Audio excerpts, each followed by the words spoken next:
Hey, hello everyone and welcome to Extreme Graphics Tech. My name is Angelo and today I bring to you a little bit late to the party the performance analysis of Alan Wake 2. In this video I'm going to be testing Alan Wake 2 with different GPUs just to see what sort of performance we can get out of them and just talk a little bit about everything Alan Wake 2 related. I have to say I also made another video which is the graphical analysis, just checking how good the game looks and so on, but I did it for my Spanish channel and I never translated that one. I'm not sure why. I was going to do it, but then time got me and I just uploaded this one to my Spanish channel and I thought, well, let's just upload this one to the English channel. So yeah, here we are. So before starting the analysis, I have to say that Alan Wake has very different profiles depending on the level you're playing. So for example, if you see here in the close parts of the game, you're going to see a very good performance, but this performance can go down by 20 to 30%, for example, in the woods areas of the game, which is a shame because it means you cannot have sort of an ideal performance configuration because so in some parts, if you set up the game to perform at 60 FPS in the woods area, then the game is going to perform over 80 FPS in these areas.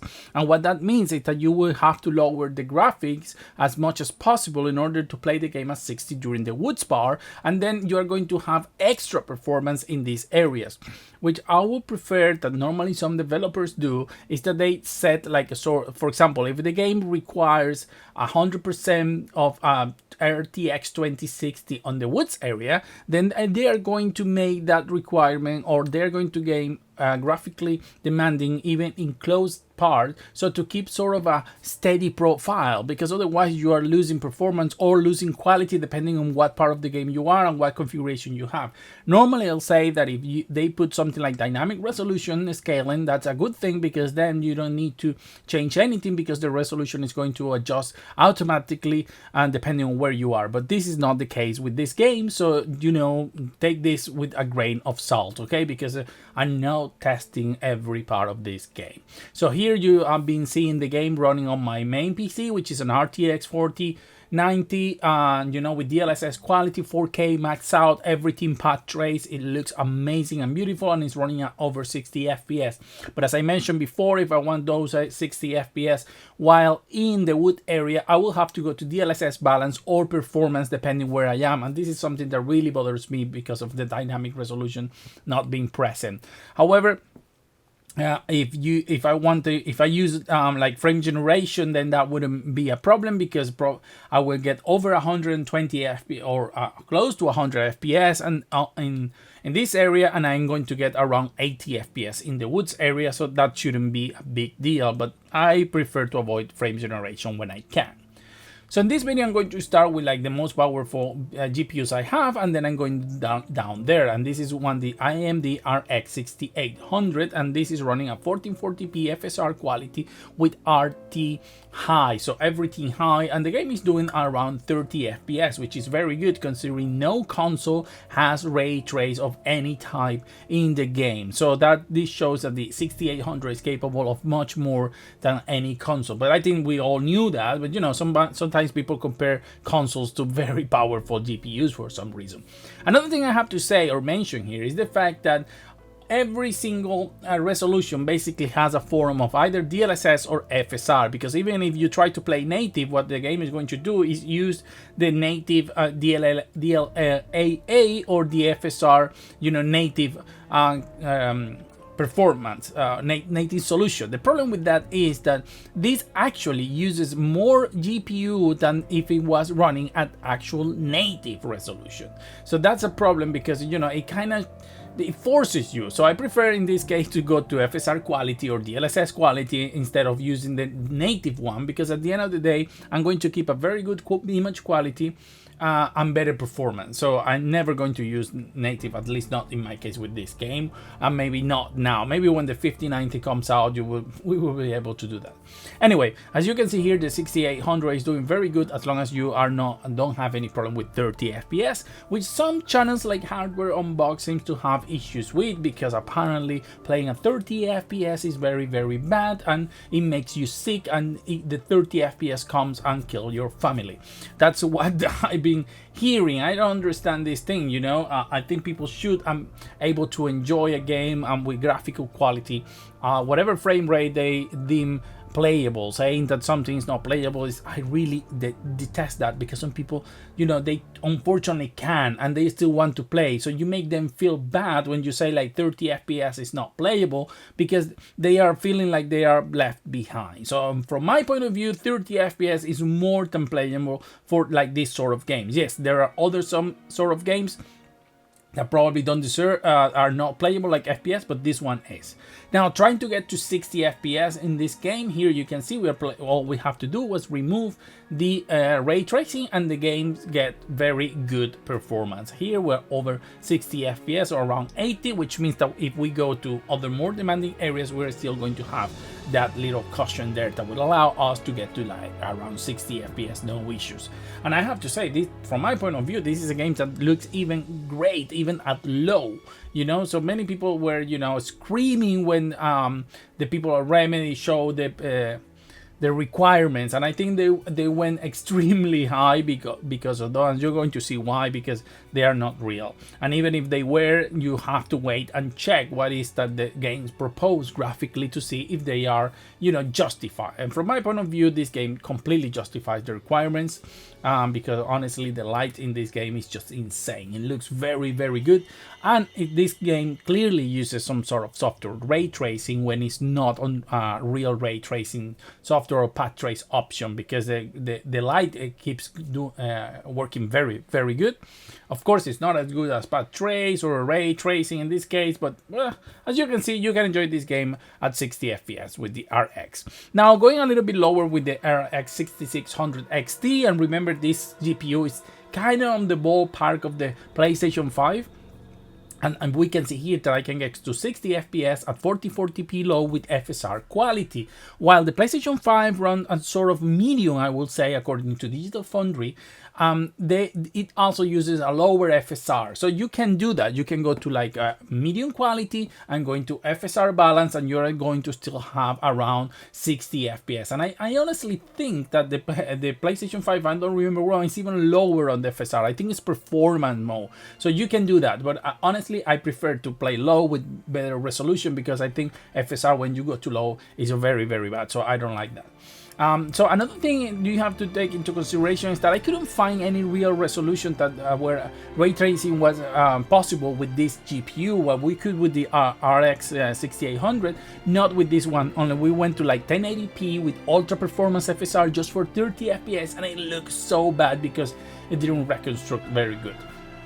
And this is what I was saying about the Woods bar. So in this, I'm showing you the difference. With the same configuration, you can see we have lost around, you know, 30% performance just in this area. I think it has to do with all the, you know, trees and foliage and all of that. That is what is causing this to lose of performance. There is a lot of transparencies, I suppose, and it needs a lot of bandwidth, which is causing the issue. So, well, yeah, there you go. And this is what I was saying. Unfortunately, if you want to have always 60 FPS, then you will have to lower the graphic or the resolution even more in this area. But that means you're going to have like extremely extra performance when you go to the other areas, which, you know, make things very despair, unless you don't mind, you know, constantly changing settings. From my point of view, I think I would prefer to play these areas here at around 50 to 60 FPS, and, you know, and knowing that other areas are going to be running a good 60 FPS. But that depends on you. You can lower the FSR quality as much as you want in order to get those 60 FPS if that's what you want. Now, this is one card that really surprised me, the famous Intel Arc A750. And you know, I have certain love for this card because I want them to do well. And they did. Look, I'm playing here 1440p height with FSR in quality and even with ray tracing low, and I'm still getting 30 FPS. The ray tracing performance of these cards is really something else. I think the next generation could rival Nvidia because they do very well when it comes to ray tracing. I was not able to play with the RX 6600 in ray tracing, but here we are at 30 FPS with 1440p and FSR quality, which is quite good. And this is the 750, so really surprised by the results. You can see that the ray tracing is so good when even removing ray tracing doesn't give me those 60 FPS. I was around 35 to 40 FPS before, and removing ray tracing I don't get to 60 or over 60, but very close. So I will still call this a win in case you want or prefer those 60 FPS, because at the end of the day I think it will depend on what you want actually. You know, this is the sort of game that I don't think it's very important to have that 60 FPS and that you can enjoy it 30 anyway.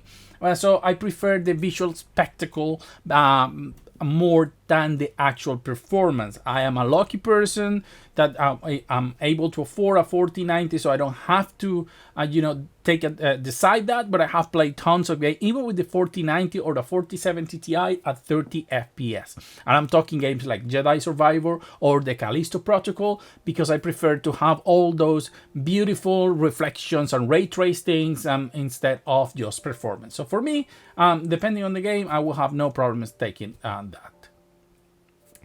Now we go to the RTX 3060, and this one you can see that we can get to 1440p medium, DLSS balance, and ray tracing on medium. So we can go a little bit more over with the ray tracing on this game than the R750, but they're quite close because I'm using DLSS balance here, but I'm also using a higher level of ray tracing. And the reason for that is because, DLSS looks very good even at balance. So in that case, I have no problems, lowering the DLSS and keeping some of the quality, and then lowering the 1440p, the quality of the game, the rasterization part of it, to medium.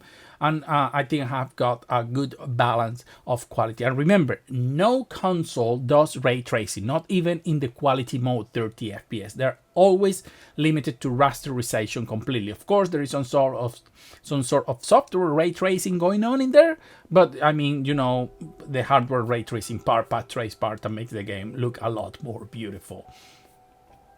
And of course, I'm trying here with the RTX 3060 to play at 60 FPS. And all I had to do, or all I did in this case, was remove the ray trace part of it, and we get to around 60-ish FPS. We don't get like perfect 60 FPS. I could go and be a little bit more aggressive with the DLSS if I wanted to, because remember something that people sometimes forget: 1440p with DLSS balance looks better than 1080p native. Okay, that's important, because many people then I prefer 1080p because no. I have tested that in the channel. You can see the videos here. So if you have to choose and your monitor is 1440p, believe me, you're going to benefit for having DLSS balance instead of like a 1080p native, thinking that you're going to get better performance. So you can go that and play with those in order to get a very good image quality. But as you can see here, we get to around 60 FPS. Not perfect, and we are going to have some dips here and there, but it's a possibility if that's what you want. You can lower the quality of the image, like going to low, which I wouldn't recommend. For me, this will be the sweet spot. I don't mind a little drop here and there, because at the end of the day, I can't really see them when we're talking 60 FPS.